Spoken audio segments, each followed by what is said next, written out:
বাবার দাম কম না বেশি? কোন সন্তান যখন বাবার কাছে কোনো কিছু চায় রে, আজকে বাবা দুপুরের লাঞ্চ পর্যন্ত করে না।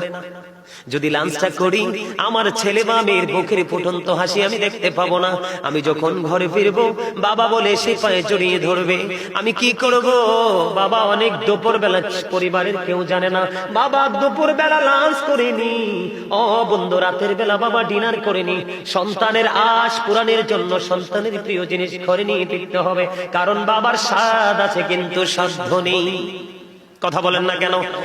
বন্ধু, নবীজি বলেছেন তোমার উপার্জিত অর্থ না রে।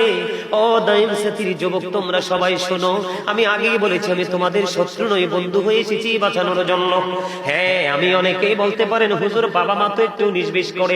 বাবা মা 19-20 হাজার বার করতে পারবে, কিন্তু বাবা মার বিচার করার অধিকার তোমার নাই।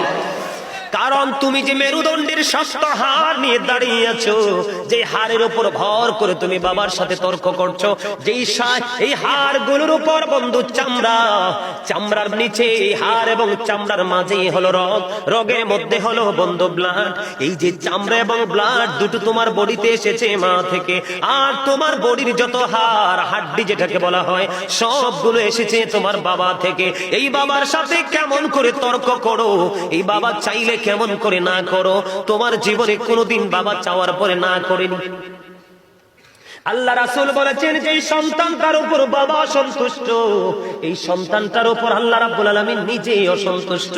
এই সন্তান যেখানে সোনার খুনিতে পা দিলে দেখবে শুধু ছাই, আর যেই সন্তানের প্রতি বাবা মা সন্তুষ্ট রে, এটা সালির থুবে গেলে দেখবে ওখানে লাড়া দিলে দেখবে সোনা। বলে হুজুর কেন বললেন? পৃথিবীতে থাকে বাবা মা কোথায় থাকে? কথা কয় না। বাবা মা কোথায় থাকে? পৃথিবীতে বিচরণ করে, কিন্তু আল্লাহ নিজে কোরআনের মধ্যে বাবা মা নিয়ে ওয়াজ করে। তাহলে তোমরা বোঝো বাবা মার দাম কম না বেশি?